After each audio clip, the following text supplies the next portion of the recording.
ভারত মহাসাগরের এক বিশেষ অংশ লোহিত সাগর। বিশ্বের প্রায় 10% সমুদ্র বাণিজ্য এই সাগরের মাধ্যমে হয়ে থাকে। বিশ্ব বাণিজ্যের ধমনী হিসেবে পরিচিত লোহিত সাগর সম্পর্কে জানব কতেকুরির এ পর্বে। আপনি যদি এই চ্যানেলে নতুন হয়ে থাকেন তাহলে কতেকুরি সাবস্ক্রাইব করে পাশে থাকা বেল আইকনটিতে ক্লিক করুন।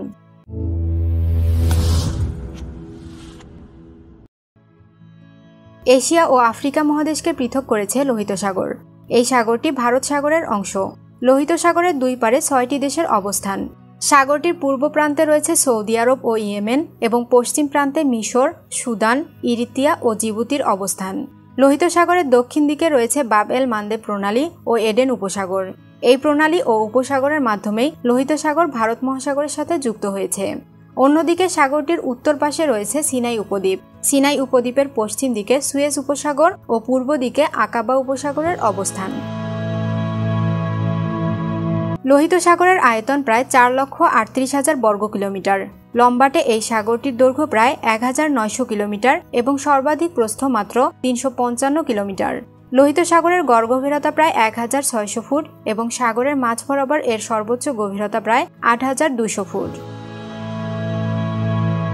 লোহিত সাগরের জলে এক ধরনের ব্যাকটেরিয়া আছে। এগুলো সাগর থেকে নাইট্রোজেন গ্রহণ করে ট্রিকোডেসিয়াম রিথ্রিয়াম নামে এক ধরনের অজৈব যৌগ গঠন করে। এই অজৈব যৌগটির রং লাল হওয়ায় এই সাগরের জল লাল দেখায়। এছাড়াও আগ্নেয়গিরির অব্যাহত অগ্নুপাতের কারণেও সাগরের জল লাল রঙের হতে পারে। এই রং কিছু স্থানে দেখা যায় মাত্র, তাই এই সাগরের নাম লাল সাগর বা লোহিত সাগর। লোহিত সাগরকে ভূমধ্য সাগরের সাথে যুক্ত করেছে সুয়েজ খাল। সমুদ্রপথে ইউরোপ থেকে এশিয়ার দূরত্ব কমাতে সুয়েজ খাল খনন করা হয়েছিল। এরপর থেকে বিশ্বের প্রায় 10 ভাগেরও বেশি সমুদ্র বাণিজ্য লোহিত সাগরের মাধ্যমে হয়ে থাকে। তাই লোহিত সাগরকে বিশ্ব বাণিজ্যের ধমনী বলা হয়। লোহিত সাগরের আশেপাশে 20টি দেশ এই সাগরকে তাদের প্রধান বাণিজ্য পথ হিসেবে ব্যবহার করে। লোহিত সাগরেই সবচেয়ে বড় এবং দ্রুত বর্ধনশীল সমুদ্রপথ। মিশর তাদের সুয়েজ খালে জাহাজ পরিবহনের সক্ষমতা বৃদ্ধির সাথে সাথে সমানতালে বাড়ছে লোহিত সাগরের বাণিজ্যিক কর্মকাণ্ড। জাতিসংঘের পূর্ব অনুমান অনুযায়ী 2050 সালের মধ্যে এই সমুদ্রপথের বাণিজ্য 5 গুণ বৃদ্ধি পাবে।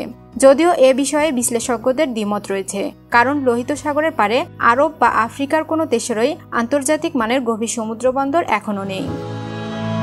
লোহিত সাগরের প্রায় 40 ভাগ অঞ্চল অগভীর সমুদ্র। কোনো স্থলভাগের নিকটবর্তী অগভীর সমুদ্র অঞ্চলকে মহীসোপান বলা হয়। মহীসোপানের গভীরতা সাধারণত 500 থেকে 600 ফুটের মতো হওয়ায় অবারিত সমুদ্রের জলের চেয়ে মহীসোপান এলাকার জলের বৈশিষ্ট্য আলাদা।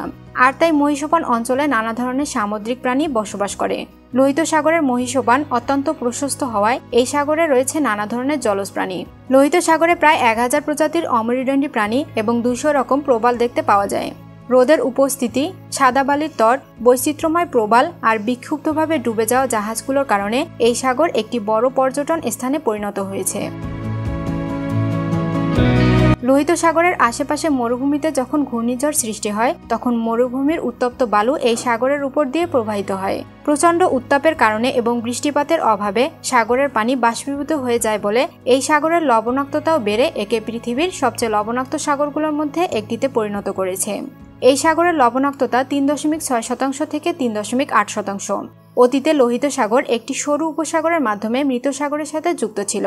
মৃত সাগরের লবণাক্ততার পরিমাণ প্রায় 34.2%, যা লোহিত সাগরের চেয়ে 10 গুণ।